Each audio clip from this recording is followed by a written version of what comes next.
Þjónar það virkilega hagsmunum bankana að hrekja lífvænleg lítil fyrirtæki í þrot, meðan milljarðar eru afskrifaðir hjá stórfyrirtækjum sem sömu bankar taka svo yfir og reka í samkeppni við aðra. Tryggvi Agnarsson lögmaður tekur í sama streng en hann hefur aðstóðað mörg fyrirtæki í skuldavanda. Tryggvi fullyrðir að óréttlæti og klíkuskapur ráði stundum för hjá bönkunum og að þeir séu oft í hlutverki veiðimanns sem þreyti bráðina, sem sagt viðskiptavinina, sem á endanum gefist upp. Tryggvi verður hér hjá okkur á eftir. Og þetta var saga Agnesar og hér hjá mér Tryggvi Agnarsson, hann lögfræðingur sem hefur verið að vinna mikið með fyrirtækjum í skuldavanda. Vertu velkominn. Takk. Hvernig hljómar þessi saga? Þekkirðu svona dæmi? Já, þetta bara ein sorgarsagan í viðbót í skuldauppgjörum sem fara illa og ganga ekkert í rétt áttina. Þannig að þetta ekkert eitthvað einstakt dæmi? Nei, því miður. Það er erfitt alltaf að setja sig hratt inn í svona mál, en þessi saga bara ekki ólík því sem maður sér og heyrir af. Það sem fólk mjög ósátt og þau mál sem maður með á sínu borði, maður mjög óánægður með það hvernig tekið á þessu. Það kannski rétt að árétta það við töluðum við Landsbankann í dag og þeir vildu nú ekki tjá sig þetta mál hennar Agnesar, en þú heldur því alveg blákalt fram að stundur ráði klíkuskapur för og ákaflega mikið óréttlæti oft á tíðum í bönkunum. Útskýrðu það? Það skýrðu það.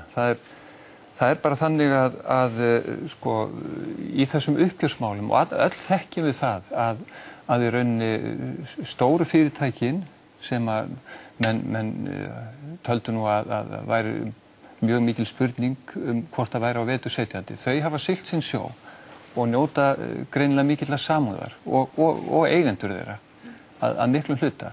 Hin fyrirtækin sem í skuldavanda, sem í rauninni öll fyrirtækin sem voru í einhverjum umsviðum í hruninu, að þau hafa fengið mjög skrýtna afgreiðslu. Langmest af þeim eru óafgreidd. Þau sem hafa verið afgreidd, það engin glóra í því að mínu viti hvernig þau hafa verið afgreidd. Mikið af þeim hafa verið sett í gjaldþrot og yfirtekin, jafnvel þó að þar væru inni duglegt fólk. Önnur hafa fengið að lifa sem að voru jafnvel miklu lakarstödd heldur en hinn sem að voru slegin af.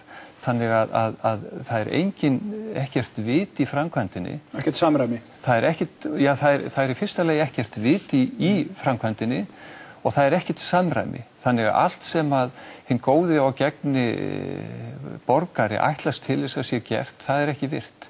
Þetta að vísu að mínu viti örlítið misjafnt milli bankana og auðvitað misjafnt milli starfsmanna. Þetta sínu verst í einum stóran bankana, vil ég segja. Já, hver það? Já, það Arion banki. Á hverju byggir það? Já, ég byggi það bara af eigin reynslu og ég hef tekið dæmi af fyrirtæki sem að ég verið að aðstoða, sem að að mínu viti fyrirtæki sem að dæmigert fyrirtæki sem á að lifa. Þar eru menn með traustastjórnendur. Þeir keyptu þetta fyrirtæki, þetta gamalgróið framleiðslufyrirtæki íslenskt.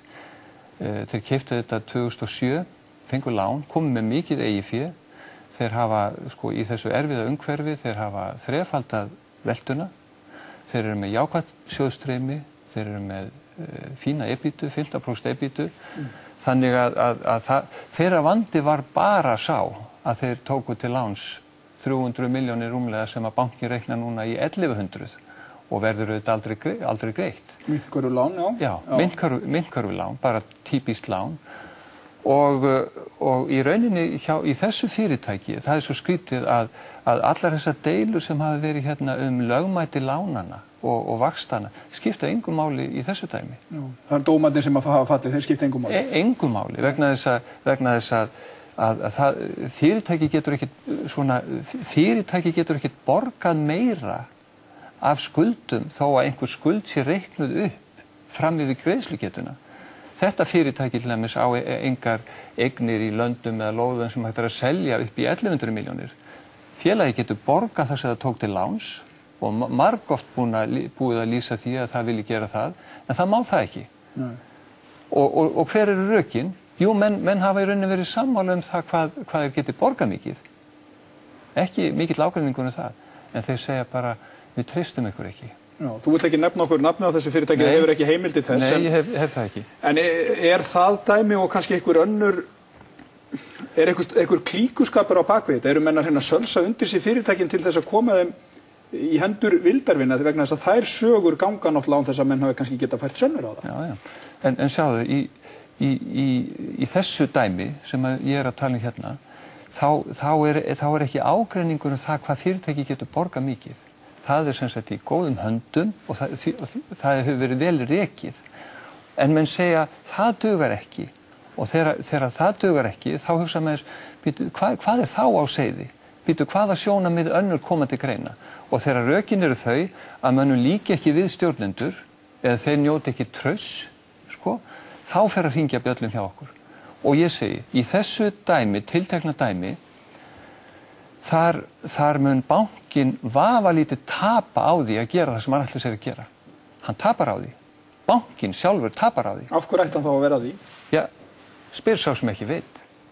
Þetta þykir manni mjög skrítið. Í þessu dæmi, ég skrifaði bankastjóranum bréf og segi við hann, heyrðu, þú ert bara með brjálæðingar sem fara fram og þeir ætla að slá af ágætt fyrirtæki í traustum höndum. Gríftu inn í þetta, stoppa þessa vitleysu af. En hann gerir það ekki. Og ég spyr af hverju? Ekki veit ég það.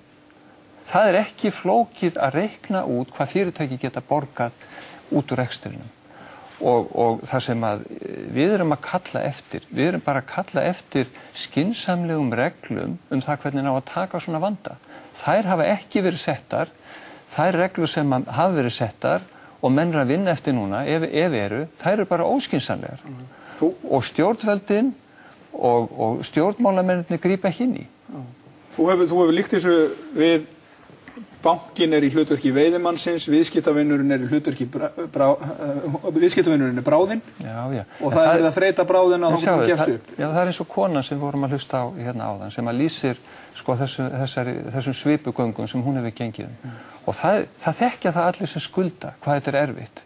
Og það að reka fyrirtæki þar sem vinnur fullt af fólki og þú þarft að hafa áhyggjur af atvinnu og persónulegum málum starfsmanna þinna og þú getur ekki sofið í svo árum skipti vegna þess að það leysast ekki málin félagsins eins og þessa félags.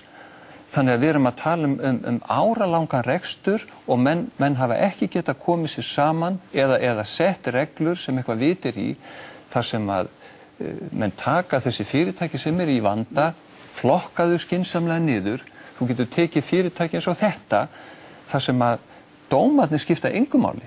Svo ertu kannski með annað fyrirtæki þar sem að dómarnir skipta öllu vegna þess að þar ertu með fullt af eignum sem þú getur selt og þeir getur kannski náð 1100 milljónum, en ekki þessu. Þannig að þú verður að flokka félögin niður og þú verður að byrja að klára eitthvað af þessu.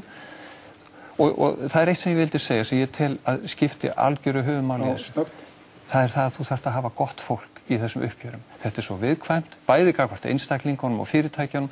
Þú þarft gott fólk inn í bönkunum og menn hafa ekki náð að hreinsa út nægilega vel. Fólk sem kann ekki nægilega vel að vinna og er með einhver annarleg sjónarmið. Við höfum að losna við það. Örstutt, er skuldastaða þessara fyrirtæki, hún almennt verri heldur en talað Hver er þín tilfinning fyrir því? Já, það er bara þannig að skuldavandi íslenska fyrirtæki er bara óleystur. Menn hafa engar línur gefið og þær línur sem hafa verið gefnar eru algjör vittleysa eins og formaður viðskiptanefndar. Hann segir, við þurfum að losna við stjórnendur og eigendur fyrirtækja sem þeir eru með skuldu fyrirtæki. Og hvurslags er þetta? Það er eins og góðir stjórnendur vaxi bara á trjánum hér út í þjóðfélaginu. Það er ekki svoleiðis. Við erum með fullt af fyrirtækjum sem það þarf að lækka skuldirnar, þau þurfa að borga eins og þau geta að þessu og það er hægt að gera fólki sem þetta fólk þarf að fá að vera áfram, það þarf að hafa eðlilegan ábata því sem það er að gera, bara eins og aðrir sem í atvinnurekstri, skynsamlega reglur og gott fólk sem viðsemjendur inn í bönkunum, þá getum við brett upp ermar og klárað okkur af þessu hratt og örugglega. Takk fyrir að koma.